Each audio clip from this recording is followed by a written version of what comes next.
स्वागत है teaching updates channel पर। जैसा कि आज का टॉपिक है, क्या होगा यदि प्रकाश की किरणें वायु से जल में प्रवेश करेगी तो क्या होगा। तो यहाँ पर कुछ मैंने टीएलएम भी बनाए हैं और यहाँ पर हम इस लेजर लाइट के माध्यम से प्रयोग करके देखेंगे। तो चलिए शुरू करते हैं वीडियो। यदि अभी तक आपने चैनल को सब्सक्राइब नहीं किया है तो जल्दी से सब्सक्राइब कर लीजिए, बेल आइकन को प्रेस कर दीजिए ताकि मेरे नए आने वाले वीडियो के नोटिफिकेशन आपको जल्दी मिल सके। और हाँ, चैनल को सब्सक्राइब के साथ साथ लाइक, शेयर और कमेंट करना ना भूलें। तो चलिए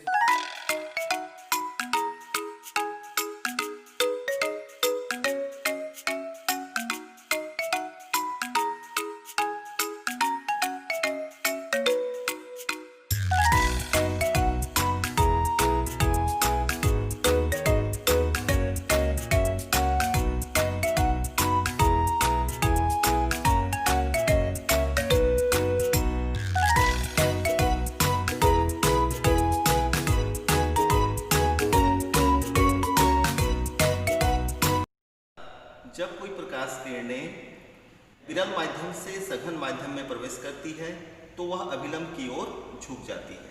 तो यहाँ पर आपको दिखाई दे रहा होगा, अगर हम बीच में जहाँ रिफ्लेक्शन हो रहा है उस बिंदु पर एक अभिलंब खींचेंगे तो वह अभिलंब की ओर झुकता हुआ प्रतीत होता है। और इसी तरह से अगर सघन माध्यम से विरल माध्यम में जब प्रवेश करती है तो वह अभिलंब से दूर हट जाती है।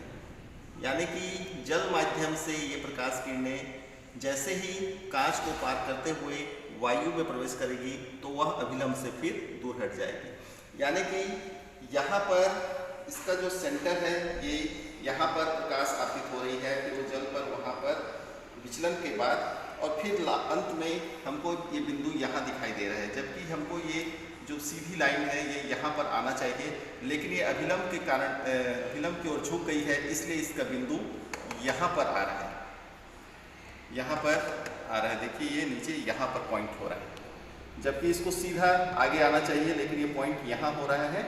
और इस तरह से प्रकाश की मुड़ने की जो घटना है इसे हम प्रकाश का अपवर्तन कहते हैं। आप ये देख सकते हैं, प्रकाश किरणें लेजर लाइट ये आपतित हो रही है और कांच के माध्यम से होता हुआ वायु, अंदर में वायु माध्यम है, वायु माध्यम से फिर जल माध्यम में प्रवेश कर रही है, तो वह अभिलंब की ओर झुक गई। इस तरह से प्रकाश के मुड़ने की घटना प्रकाश का अपवर्तन कहलाता है। अब इसका उदाहरण हम देख सकते हैं। यहाँ पर अगर हम कोई छड़ या पेंसिल को डुबाएंगे तो भी वह इस तरह से, जिस तरह से प्रकाश मुड़ी हुई दिखाई दे रही है उसी तरह से आपको दिखाई देगा। तो चलिए देखते हैं, इसमें एक लकड़ी का टुकड़ा या छड़ डालकर देखते हैं कि क्या वह मुड़ी हुई प्रतीत होती है या नहीं। एक और उदाहरण द्वारा हम समझते हैं कि जल में डूबी हुई लकड़ी की छड़ हमें मुड़ी हुई प्रतीत क्यों होता है, या कोई पेंसिल है वो मुड़ी हुई प्रतीत क्यों होता है।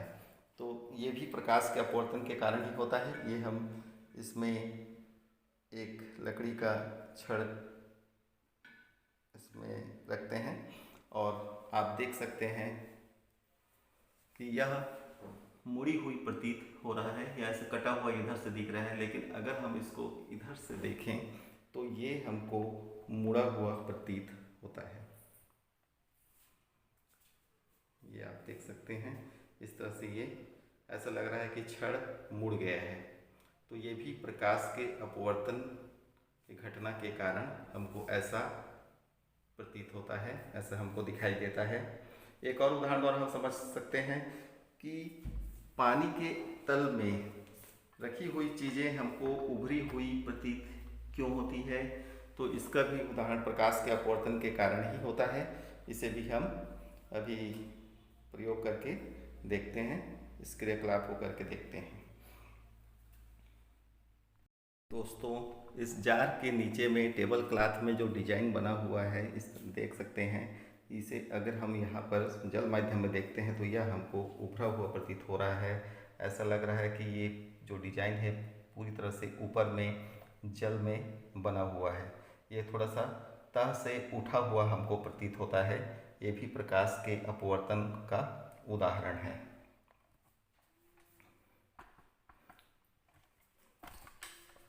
दोस्तों वास्तव में होता यह है कि जब भी कोई प्रकाश किरणें किसी एक माध्यम से दूसरे माध्यम में जैसे ही प्रवेश करता है तो उसमें विचलन होता है। इस प्रकाश की घटना को हम प्रकाश का अपवर्तन कहते हैं। आप ये चित्र देख सकते हैं। जब कोई प्रकाश किरणें वायु माध्यम से जल माध्यम में प्रवेश करती है, आपतित होती है, तो वह अभिलंब की ओर झुक जाती है। अब इस तरह से जल माध्यम से जब फिर वायु माध्यम में प्रवेश करती है तो वह अभिलंब से दूर हट जाती है। तो प्रकाश के इस विचलन की घटना को हम प्रकाश का अपवर्तन कहते हैं। दोस्तों आज के वीडियो में बस इतना ही। मिलते हैं अगले वीडियो में। आप सभी का बहुत बहुत धन्यवाद।